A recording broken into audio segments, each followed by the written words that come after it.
लोकसभा चुनाव 2024 को देखते हुए पंजाब के अंदर भाजपा और अकाली दल में गठबंधन होने जा रहा है और बीजेपी के द्वारा 5 लोकसभा की सीटें गठबंधन के तौर पर मांगनी शुरू कर दी है। आपको बता दें कि बीजेपी के द्वारा पंजाब राज्य के अंदर लोकसभा की जो 5 सीटें मांगी गई हैं, पटियाला यहाँ से लगता है कि कैप्टन अमरिंदर सिंह जो कि कांग्रेस से बीजेपी में शामिल हुए थे, उनको वहां से मैदान में उतारने के कयास लगाए जा रहे हैं। गुरदासपुर से पहले ही बीजेपी के हाथ में लोकसभा की सीट आई हुई है और जलंधर के अंदर और वहीं दूसरी ओर अमृतसर और होशियारपुर, इन स्थानों पर बीजेपी पार्टी के द्वारा अपने कैंडिडेट पंजाब के अंदर लोकसभा में उतारने की तैयारियां की जा रही हैं। और अकाली दल भाजपा गठबंधन कोई नया नहीं है, कई वर्षों से ये गठबंधन चल रहा था और जब पंजाब, हरियाणा, राजस्थान और अन्य राज्यों में किसान आंदोलन चला तो फिर जो कृषि 3 कानून थे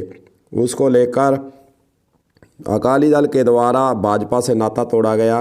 और कहा गया कि बीजेपी पार्टी किसानों की विरोधी है। हम जो है वो किसानों के साथ हैं, क्योंकि उस वक्त पंजाब के अंदर विधानसभा चुनाव थे और अकाली दल को लगता था कि अगर हम किसानों के पक्ष में नहीं बोले तो हो सकता है हमारी सरकार चली जाए। लेकिन पंजाब के अंदर आप पार्टी की सरकार आ गई और अकाली दल, बीजेपी, कांग्रेस तीनों पार्टियां वहां से हार गई और विधानसभा पर झाड़ू यानी आम आदमी पार्टी का कब्जा हो गया। अब दोबारा फिर बातें चली हैं और पंजाब के जो बीजेपी के अध्यक्ष हैं जाखड़, उनके द्वारा प्रयास किया गया है और वहीं कैप्टन अमरिंदर सिंह के द्वारा प्रयास किया गया है कि दोबारा फिर पंजाब के अंदर अकाली दल और बीजेपी का गठबंधन वापस स्थापित किया जाए ताकि पंजाब के अंदर 2027 के अंदर जो विधानसभा चुनाव होंगे उस पर भी नजर आए। बीजेपी के द्वारा इसीलिए पंजाब के अंदर अकाली दल और भाजपा गठबंधन को दोबारा फिर शुरुआत करने के जो मकसद थे उसको लेकर निर्णय लगता हो चुका है और अंदर खाने 1-2 दिन के अंदर यह बात सामने आ जाएगी कि पंजाब के अंदर अकाली दल और बीजेपी का वापस गठबंधन जो वर्षों से चला आ रहा था, बीच में टूट गया था, वापस तार उसके जोड़ने शुरू किए गए हैं। अगर ऐसा होता है तो पंजाब के अंदर जो है बीजेपी 5 सीटें जो मांग रही है, बाकी पर अकाली दल के कैंडिडेट खड़े किए जाएंगे, क्योंकि पंजाब के अंदर खास रूप से किसान आंदोलन चल रहा है और एक बीजेपी के विरुद्ध लहर चल रही थी कि बीजेपी जो है किसान विरोधी है। हालांकि किसान आंदोलन अभी चल रहा है,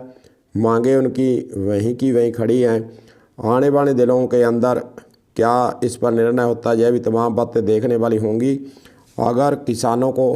MSP की जो कानून है वह दे दिया जाता है तो कहीं ना कहीं पंजाब के अंदर बीजेपी और अकाली दल का जो गठबंधन होने जा रहा है उसको ज़्यादा फायदा होगा। अगर किसानों के साथ बातचीत कर कोई रास्ता नहीं निकलता है तो पंजाब के अंदर हो सकता है कि लोकसभा चुनाव के अंदर घाटा भी उठाना पड़े। लेकिन पंजाब के अंदर बीजेपी पहले से इतनी मजबूत नहीं है और अकाली दल के साथ ही समझौता कर बेवा चुनाव लड़ती रही। अकेले चुनाव लड़ने पर उन्हें हार का मुंह ही देखना पड़ा है। इसीलिए अब गठबंधन की बातें दोबारा शुरू हो रही हैं। देखते हैं आगे आगे होता है क्या। कलम न्यूज़ के लिए गुरदेव सिंह सैनी की रिपोर्ट।